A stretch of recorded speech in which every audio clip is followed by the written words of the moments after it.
You know we had to get started with a little bit of Game Nights Live, baby. Alright, so the Cube of Consequence is back here at Game Nights Live. This is used when players need some help making a decision. Yeah, so when a player summons, they'll set the terms, and then we'll toss it into the audience for you to bounce it around, just keep aware of your surroundings, the equipment, and all of that. Then, once we tell you so, you're going to let it land. Once it lands, you throw it back to the aisleway. Alright, Jimmy, what are you going to assign Good question, Mr. Fairhead. Let's see here. Let's do 1 and 2. It's going to be Josh Lequat. 3 and 4 will be Ash. And 5 and 6 will be Rachel. Nice. Alright, Team Electronics, get ready to roll his dice. Alright, bounce around, launch it to the audience. Yay, it's summertime in Europe. And we're bouncing the ball. Flying out there. Bouncing around, give it a good push. Give it a good, oh, there's a good roll. Alright, make sure it doesn't land at 1 and 2 now, everyone. Alright, it's into the aisle. Then 3, 2, 1. It's a 2. Alright. Yeah. What do you guys think about pest infestation? Alright. Yeah, you're right. That will trigger Tatio, so I'll go back up to 36, I'll draw. You don't like it. It gets even better. I will then tap 2 and I'll cast Sakura Tribe Elder.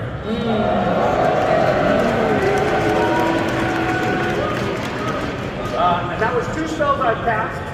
So I will remove 2 slumber counters from Arithmetes, which will go down to 3. Oh man. Definitely didn't forget that, and somebody backstage reminded me. If you notice I forget the slumber counters, please remind me, everybody out there. Team C Monster. Not a bad turn, not a bad turn. I'll pass.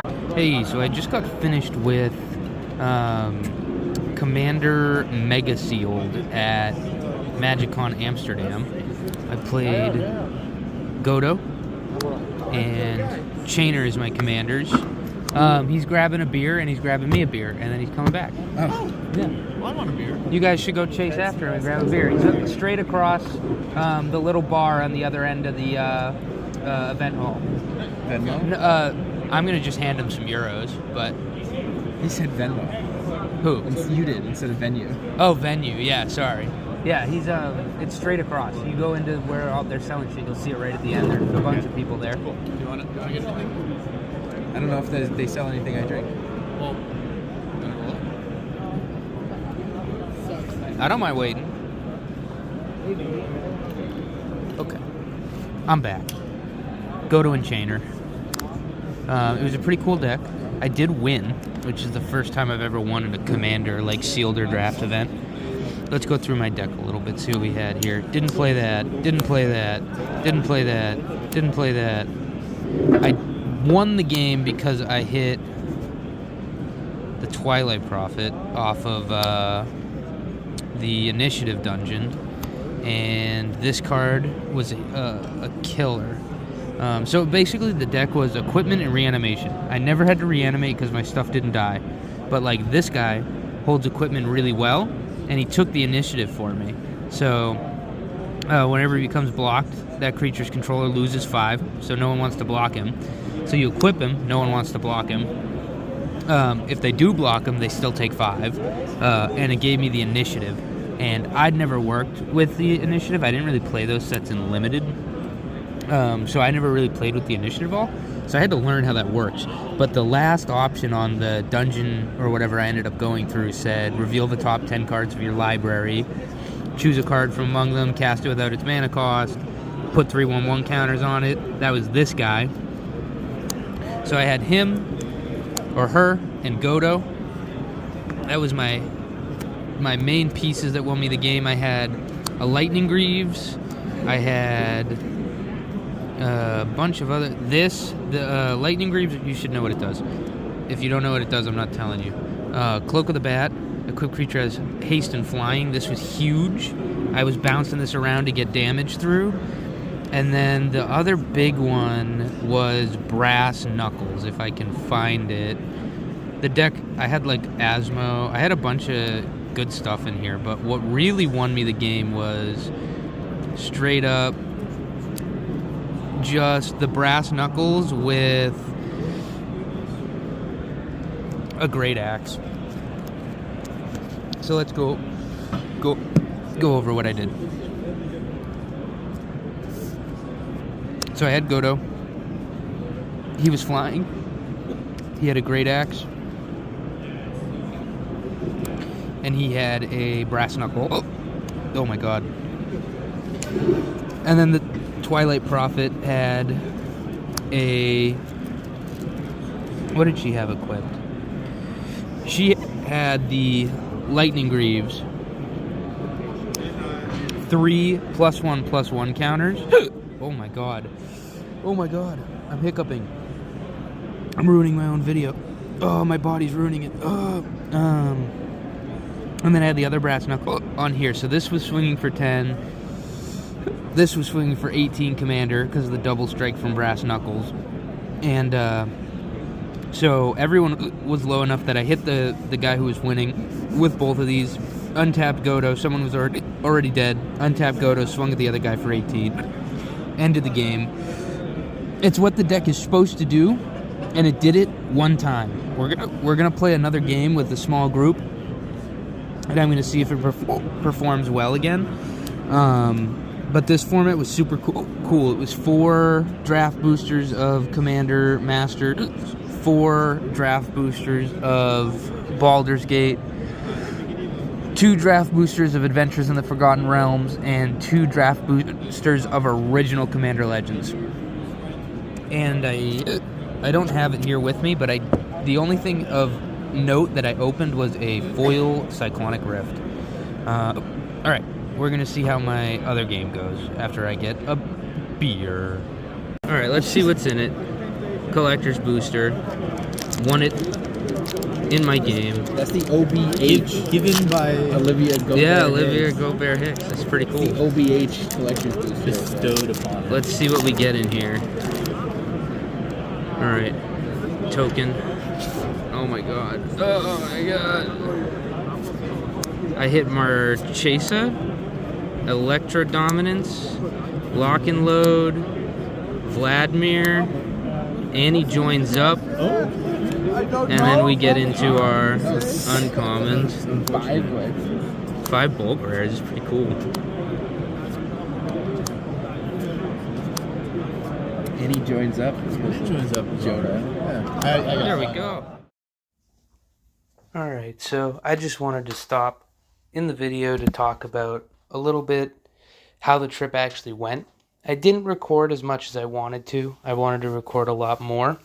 What I did record, I like, except for that I keep forgetting to change my camera's orientation.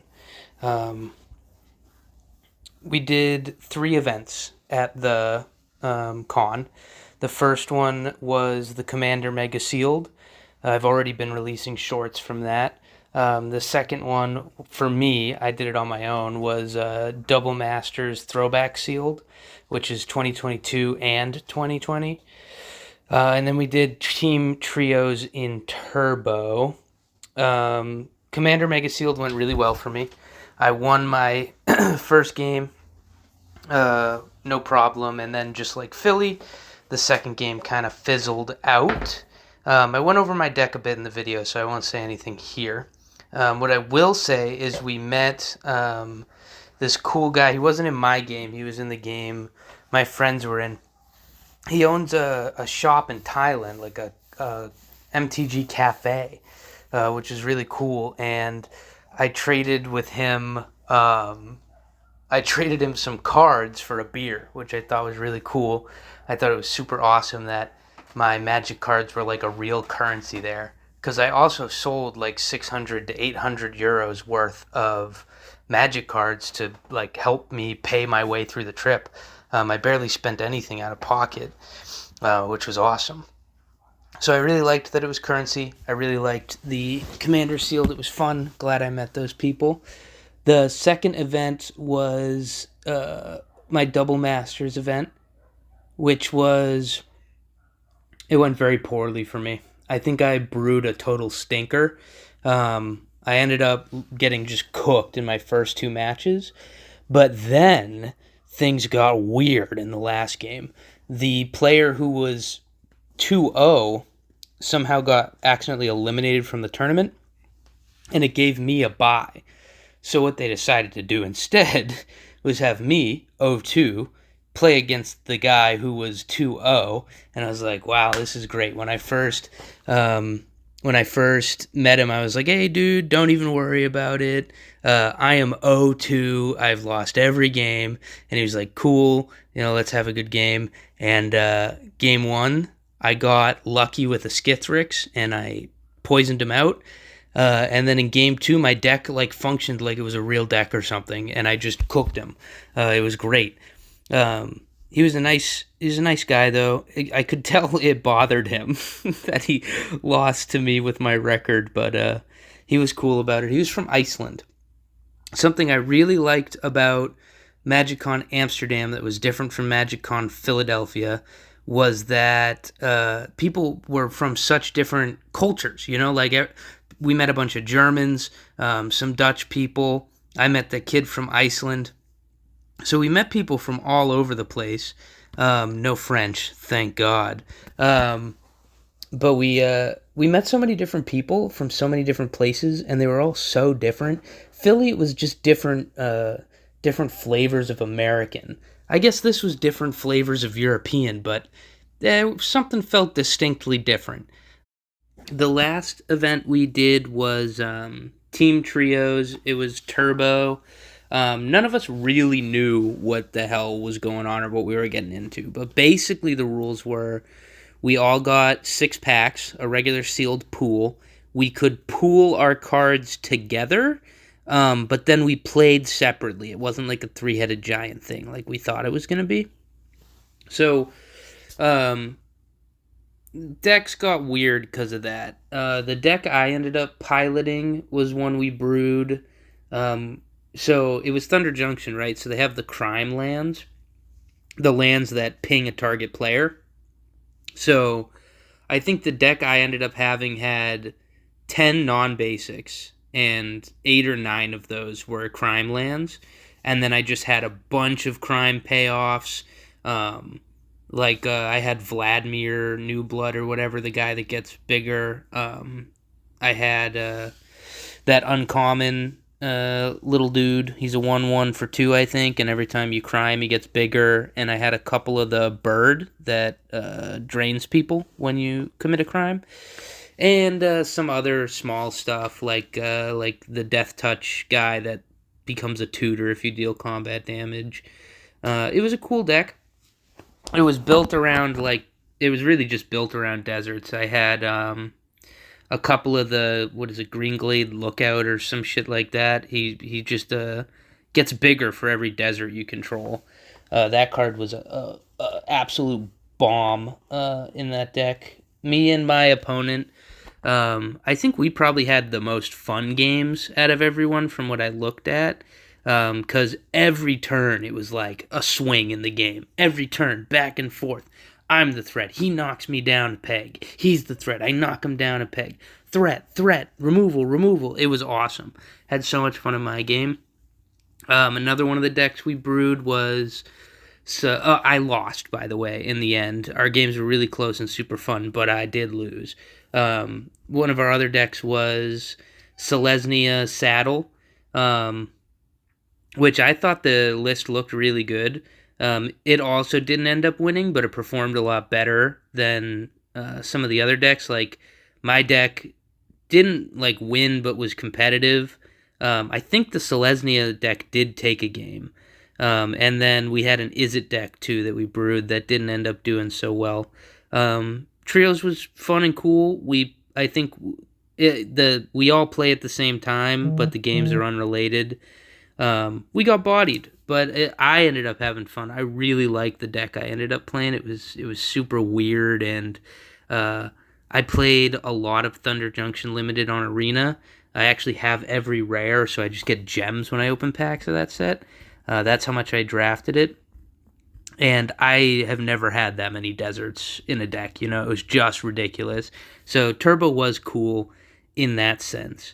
Also at the con, we played a whole lot of Commander. We played Commander with a couple different groups of people. Olivia Gobert Hicks, I think that's the name. She was running around both days, throwing packs, collector's packs on tables, to give to the winner. And we got lucky enough that it happened to our table twice. I won the first pack, and it was in a really cool fashion. I was against Gishath. My buddies were already out of the game. They got knocked out, and I had just a little bit of life left. The Gishath player went to Chandra's Ignition, a Galta, and I sudden spoilinged, and then Torment of Hailfired on the next turn and took the game out of nowhere. It was really cool, super fun. We played a bunch of other games. There was another pack on the table, and the game was kind of at a stalemate, and my buddy chose to, out of the goodness of his heart, basically give the pack to the other person playing, because the game was in a stalemate. So that was really cool. My other favorite thing was playing Commander after the con.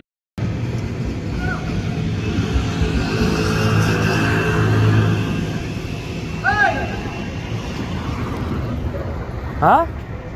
There's a picture of the building.